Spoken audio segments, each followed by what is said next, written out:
اعوذ باللہ من الشیطان الرجیم بسم اللہ الرحمن الرحیم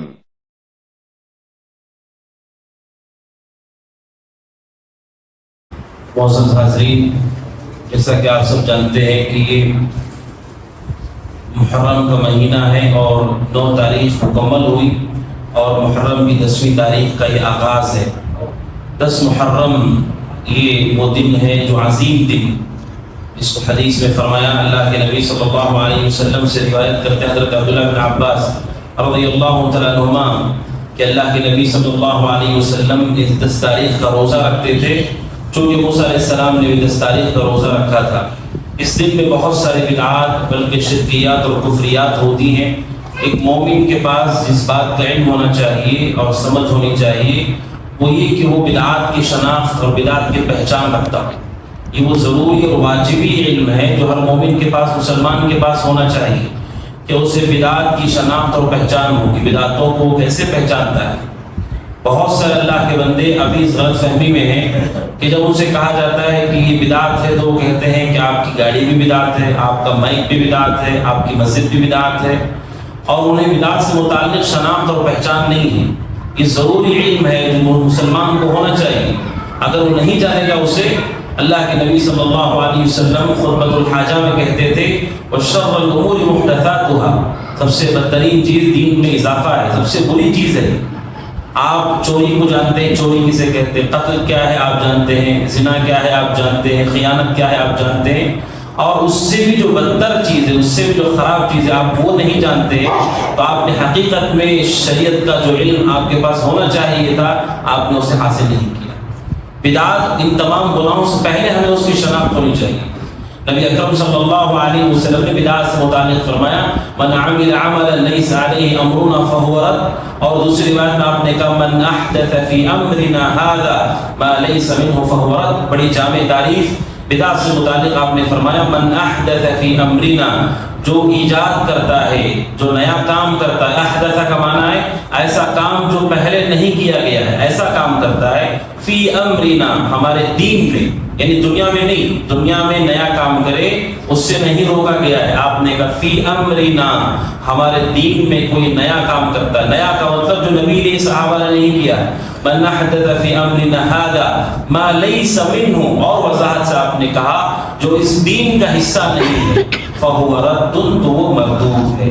یہ بدعات کی تعریف ہے۔ اور بدعات 2 طرح سے لوگ کرتے ہیں، جتنے بدعاتی دنیا میں پائے جاتے ہیں بدعتیں 2 طرح سے وہ لوگ کرتے ہیں، اور یہ 2 قسمیں ہیں۔ اچھی طرح ہمارے ذہن و دماغ میں ہونا چاہیے کہ بدعتیں 2 طرح سے وہ کرتے ہیں۔ سب سے پہلے بدعت کی شکل ہے وہ بدعت اضافیہ ہے۔ بدعت حقیقیہ ایک ہے، بدعت اضافیہ ہے۔ بدعت اضافیہ کیا ہے؟ جو دین میں پہلے سے عبادتیں موجود ہیں، جیسے قرآن کی تلاوت ہے، جیسے ذکر ہے، جیسے دعا ہے، جیسے نماز ہے، جو عبادتیں پہلے سے موجود ہیں اپنی مرضی سے اسے آگے پیچھے کرنا، اپنی مرضی سے اس میں فیصلہ کرنا، یہ بدعت کی پہلی اور بڑی واضح شکل ہے۔ بہت سارے لوگ اسے نہیں پہچانتے ہیں۔ جب آپ نے کہا دین میں نیا کام، تو نئے کام سے کیا مراد ہے؟ جو عبادتیں ہیں ان کا طریقہ، ان کی شکلیں، ان کا عدد، ان کی قسمیں سب کچھ بتائی گئی ہیں۔ مثال کے طور پر نماز ہے، ان الصلاۃ کانت علی المؤمنین کتابا موقوتا، اللہ نے کہا نماز کو اس کے وقتوں میں فرض کیا گیا۔ جیسے 5 وقت کی نمازیں ہیں، یہ نماز اوقات کے ساتھ بندھی ہوئی ہے، ان کے شروط کے ساتھ بندھی ہوئی ہے، اس کے ارکان ہیں، واجبات ہیں۔ اب کوئی آدمی کیا کرتا ہے، نماز تو ہے لیکن نماز کا وقت اپنی طرف سے اگر آگے پیچھے کر دے، ظہر کی نماز کو اگر وہ فجر میں کر دے، فجر کی نماز کو عشاء میں کر دے، اس نے وقت اگر تبدیل کر لیا ہے تو یہ بدعت ہے، اس نے دین میں نیا کام کیا ہے۔ اگر کوئی ذکر ہے قرآن مجید میں جس کا حکم دیا ہے یا ایھا الذین آمنوا اذکروا اللہ ذکرا کثیرا، اے لوگوں جو ایمان لائے ہو زیادہ سے زیادہ اللہ کا ذکر کرو۔ اگر کوئی آدمی دائرے کی شکل میں بیٹھ کر ذکر کرے اللہ تعالیٰ کا، ایک آواز میں کرے، تو یہ بدعت ہے۔ جو دین میں پہلے سے ہے اس کی شکل بگاڑنا یا اسے اپنی طرف سے اپنی مرضی سے اس کی شکل طے کرنا، یہ بدعت کی پہلی شکل ہے جسے لوگ بدعت کرتے ہیں۔ اور دوسری شکل ہے وہ چیز جو اسلام میں ہے ہی نہیں، اسے ثواب سمجھ کر کے کرنا۔ جیسے مثال کے طور پر کوئی آدمی اپنے گھر میں خطے لگاتا ہے، نبی نے تو نہیں لگایا ہے، صحابہ نے نہیں لگایا ہے ثواب کے لیے، برکت کے لیے۔ اگر کوئی لگاتا ہے تو یہ بدعت ہے، اسے کہتے ہیں حقیقی بدعت، بدعت حقیقیہ، یعنی اس کا تصور ہی اسلام میں نہیں۔ جو اضافی بدعت ہے، نماز تو ہے اسلام میں، اپنی مرضی سے اس نے آگے پیچھے کیا ہے، لیکن یہ خطے تو ہے ہی نہیں، اس کا کہیں کوئی ذکر نہیں ہے۔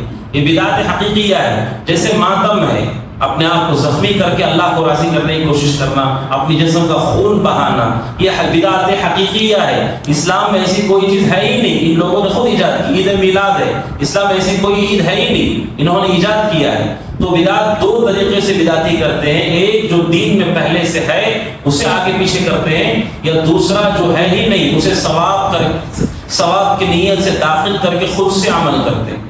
اور ہر طرح کی بدعت کو آپ نے کہا کل محدثۃ بدعہ وکل بدعۃ ضلالہ وکل ضلالۃ فی النار، ہر بدعت، ہر اضافہ بدعت ہے، ہر بدعت گمراہی ہے، اور ہر گمراہی انسان کو جہنم میں لے جاتی ہے۔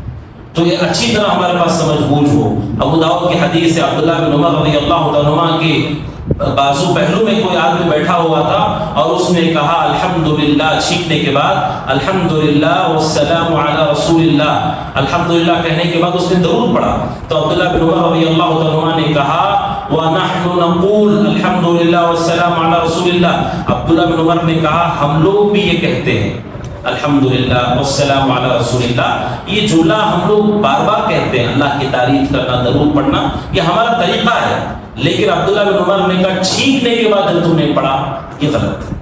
کہ لیس ھکذا امرنا رسول اللہ صلی اللہ علیہ وسلم، عبداللہ بن عمر نے کہا ایسا نبی نے ہمیں کرنے کے نہیں کہا، چھینکنے کے بعد الحمدللہ کہنا ہے، درود نہیں پڑھنا ہے۔ تو عبداللہ بن عمر فوراً پہچان گئے کہ درود تو اسلام میں ہے، لیکن درود کو آپ چھینکنے کے وقت کے ساتھ خاص نہیں کر سکتے۔ اگر چھینکنے کے بعد درود پڑھنا ہوتا تو نبی پہلے بتا دیتے۔ تو یہ بدعت پہچاننا مومن کے لیے ضروری ہے۔ عبداللہ بن عمر نے دیکھیے سامنے والے کو یہ بھی سمجھایا کہ ہم اس بات کے خلاف نہیں ہیں، میں بھی الحمدللہ زندگی میں بار بار کہتا ہوں، میں بھی بار بار درود پڑھتا ہوں، درود سے الحمدللہ سے ہمارا کوئی اختلاف نہیں ہے، میں بھی ایسے کہتا ہوں، لیکن چھینکنے کے بعد نبی نے ہمیں ایسا کہنے کے لیے نہیں کہا ہے۔ لیس ھکذا امر رسول اللہ صلی اللہ علیہ وسلم۔ کہتے ہیں اہل علم کہ عبداللہ بن عمر رضی اللہ عنہ کی فقہ اور سمجھ دیکھیے، فوراً وہ بھانپ گئے، پہچان گئے کہ اس آدمی نے درود کو چھینکنے کے بعد لگا دیا۔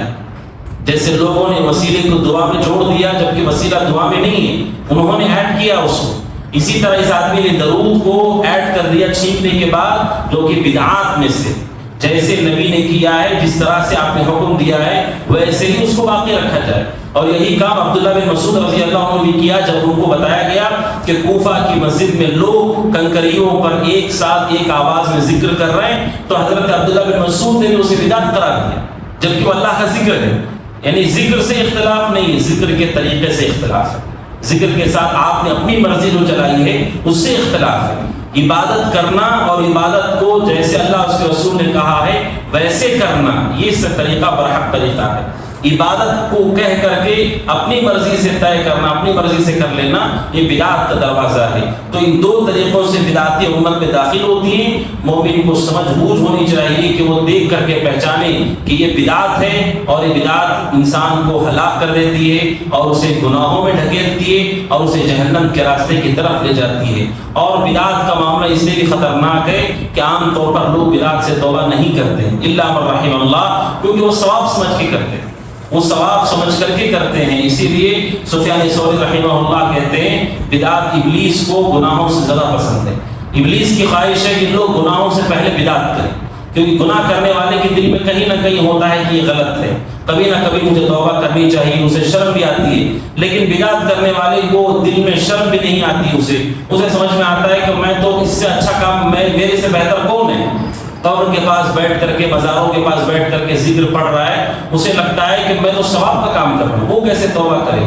تو اسی لیے ابلیس کی خواہش ہے کہ لوگ بدعات میں مبتلا ہوں، اور نبی صلی اللہ علیہ وسلم بار بار لوگوں کو خطبہ جمعہ کے ذریعے سے اور بار بار آپ چوکنا کرتے رہے، ایاکم محدثات الامور، دین میں نئے کاموں سے بچو، عبادت کرنی ہے تو اللہ کے نبی صلی اللہ علیہ وسلم کے طریقے کے مطابق اور موافق ہونا چاہیے، عبادتوں میں اپنی مرضی نہیں چلا سکتے، جب عبادت میں اپنی مرضی نہیں چلا سکتے تو جو چیز عبادت ہے ہی نہیں، ماتم کرنا، نوحہ کرنا، شبیہ بنانا، تعزیے نکالنا، یہ سب کہاں ہے؟ کس نے کیا ہے؟ اب اس سب کو کوئی ثواب سمجھ کے کرے۔ اب سوچیے، جیسے صحیح بخاری کی حدیث ہے، حضرت عائشہ رضی اللہ تعالیٰ کی حدیث کہ اللہ کے نبی کے عہد میں جو عورتیں حالت حیض میں ہوتی تھیں انہیں نمازوں کو پڑھنے کی اجازت بھی نہیں ہے اور وہ دوہرا بھی نہیں سکتی ہے اسے۔ جو حالت حیض میں نمازیں ہوتی ہیں وہ نمازیں پڑھنا بھی نہیں ہے، دہرانا بھی نہیں ہے، اور اگر کوئی خاتون نمازوں کو دہرائے تو اس نے بدعت کیا، اس نے بدعت کیا۔ اب سوچئے، نماز جو 5 وقت فرض ہے مرد پر بھی عورت پر بھی، جب وہ دن آ جائیں تو حضرت عائشہ کہتی ہے کہ ہمیں ان چیزوں کو دہرانے کا حکم نہیں دیا گیا، نہیں دیا گیا ہے حکم، تو جو عبادت ہے اسے بھی آپ نہیں کر سکتے۔ اگر حکم ہوتا ہے تو ہم دہرائیں گے۔ اسی لیے پوچھا گیا ان سے روزوں کے بارے میں، کہا روزوں کا حکم ہے کہ حیض میں روزے چھوڑو، حیض کے دن ختم ہونے کے بعد اس کی قضا کرو، لیکن نماز کے بارے میں ہمیں حکم نہیں دیا گیا، اس لیے نہیں دیا گیا، اس لیے ہم قضا نہیں کرتے۔ تو اس سے پتہ چلتا ہے عبادت بھی ہو تو ہم اپنی مرضی سے اسے طے نہیں کریں گے، جتنا ہمیں حکم دیا گیا ہے اتنا ہی ویسے ہی ہمیں کرنا ہے۔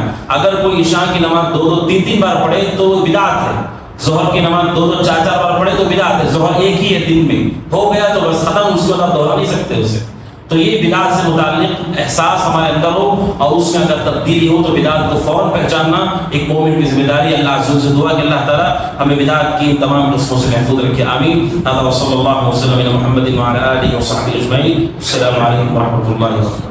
وقل جاء الحق وزهق الباطل إن الباطل كان زهوقا۔